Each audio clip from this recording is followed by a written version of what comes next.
What's up? Today I'm going to be explaining why I still have my Axe and my HX Stomp and don't plan on selling either in the foreseeable future.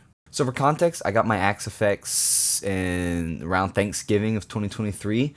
Before that, for I think about a year or so, I had an HX Stomp, sold that to get the Axe, and then for I think the past 2 or 3 months is how long I've had my new HX Stomp.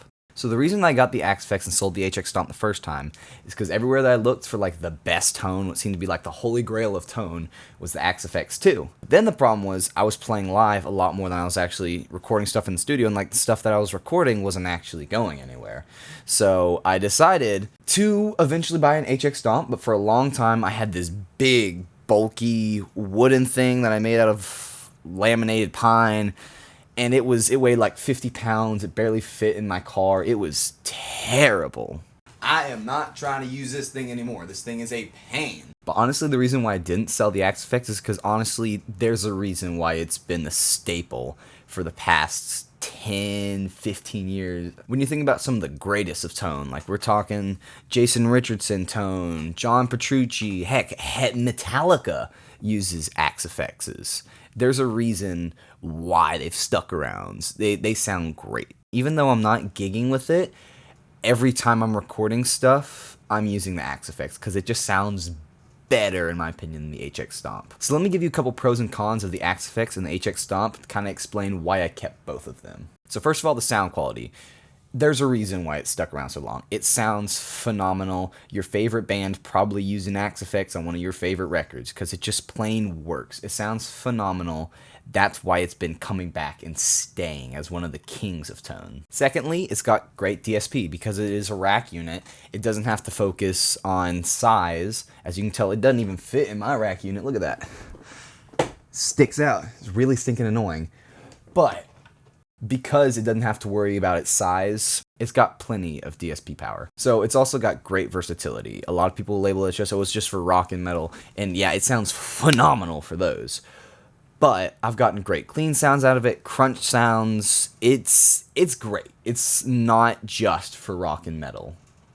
And lastly, its tone matching capabilities is honestly what's kept me from selling it all this time, is because the best tones I've got have generally been from the tone match feature. Not to say that the onboard cabs don't already sound pretty good, but that tone match feature, just pulling up a guitar tone I love, hitting a button, and all of a sudden I have practically that guitar sound inside of my Axe, it's insane. But now the cons, since it is a rack unit, you can't really take it out on the road unless if you're like touring. For someone like me who's playing at church every Sunday and Wednesday and no really permanent thing where I have to load in, load out every day, it's not practical, and as you saw, that big old thing is a pain to carry around. Alright, second con is that it doesn't really sound great on bass. And if that's a deal breaker, the Axe might not be for you. I can get decent bass sounds come out of it. Now, I'm not the best at tone, but I've just found it's a lot harder to get good bass tone out of the Axe because honestly, it was built for guitar mainly. So if you're a bassist, the Axe might not be for you, but if you do both like me, maybe it's something to look into. Third of all, it's out of date. That's a big problem with it, is you're not really going to find new patches or more support. Now, the thing is, a lot of people are still using it, but the Axe 3 is out. So Fractal isn't really putting up updates for the Axe. It's not the highest concern anymore. It's been out of date with more new things like the Quad Cortex that's got more DSP, and it's a footboard. You got the Axe 3, which is more powerful, and it's the newer version of the Axe. The Axe 2 is out of date, honestly. So now, here are the pros and cons of the HX Stomp. First of all, for the HX Stomp, it's portable. The thing's tiny. I can throw it in a gig bag and go out and play a gig, and it'll sound great. It'll sound like a full rig, and it's tiny. It's awesome. Second of all is this versatility for bass and guitar. You'll see guitarists using these. You'll see bassists using these. It's not just a guitar thing, kind of like the Axe seems like sometimes. Last of all, it's affordable.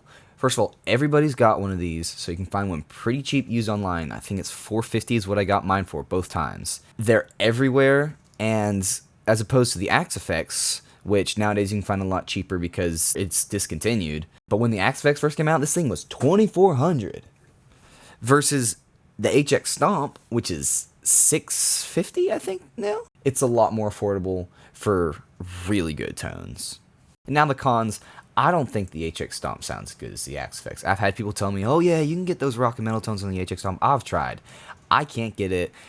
The Axe Effects just, it's the king. There's a reason why it's used so much. It sounds so good, and the HX Stomp doesn't sound bad.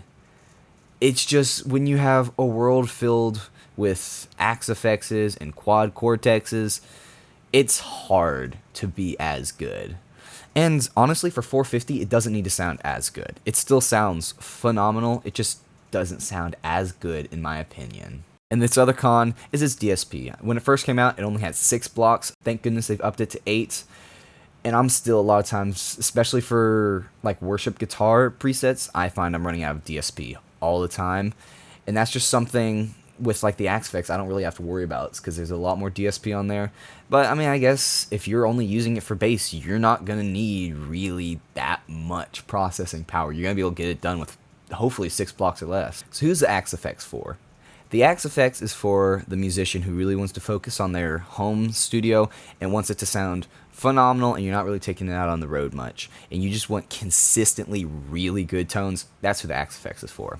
Now the HX Stomp is for the musician that is going out on the road a lot and wants something really portable, lightweight, something you can just throw in a gig bag, pull out of the gig, and it's still going to sound phenomenal. And one of the things about the HX Stomp, even though it doesn't have XLR outs, is balanced outputs, so you can get it done with $10, $15 worth of cables, and you can have basically a DI box as well, so you don't really need to worry about the lack of XLR outs. So now why I decided to keep both.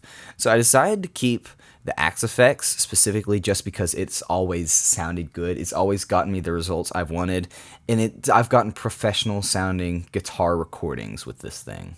But at the same time, I'm not getting paid for any of the home recording stuff I'm doing. I'm getting paid for my live music. So that's the reason I've decided to get the HX Stomp. Is because when I'm going on the road and I'm in a tight packed van and I don't have room to be taking up a giant 2 foot by 1.5 foot 50-pound pedal board just for a bass. Most people just bring a DI box on their gigs, or the HX Stomp. The HX Stomp is tiny. Look at the size of this thing. I put that in my gig bag and I can roll. The Axe Effects is not like that. And because I'm honestly doing more live stuff than I am home recording stuff nowadays, I need the portability. It was tiring. Here's a quick sound demo of what it sounds like to use the two together.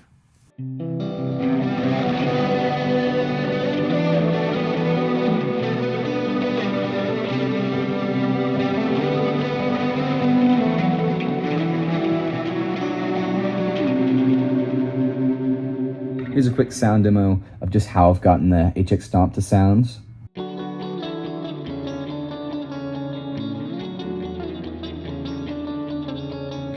Don't hear what I'm not saying though. I'm not saying the HX Stomp can't be used on guitar. It sounds great on guitar.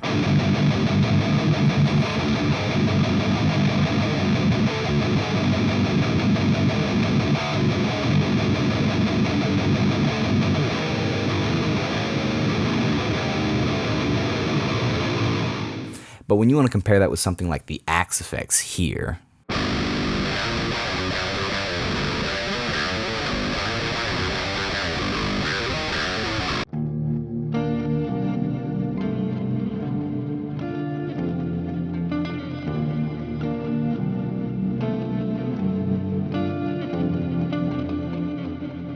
but on the other hand, if you compare it in bass, here's how the HX Stomp sounds.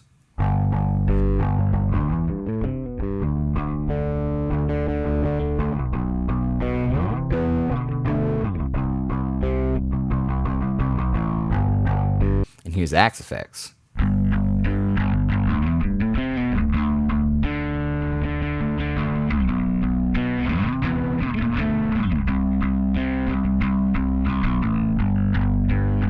If you disagree with me on any of this stuff, please let me know. I would love to know how to make my guitar and my HX Stomp sound better, and my bass and my Axe Effects sound better.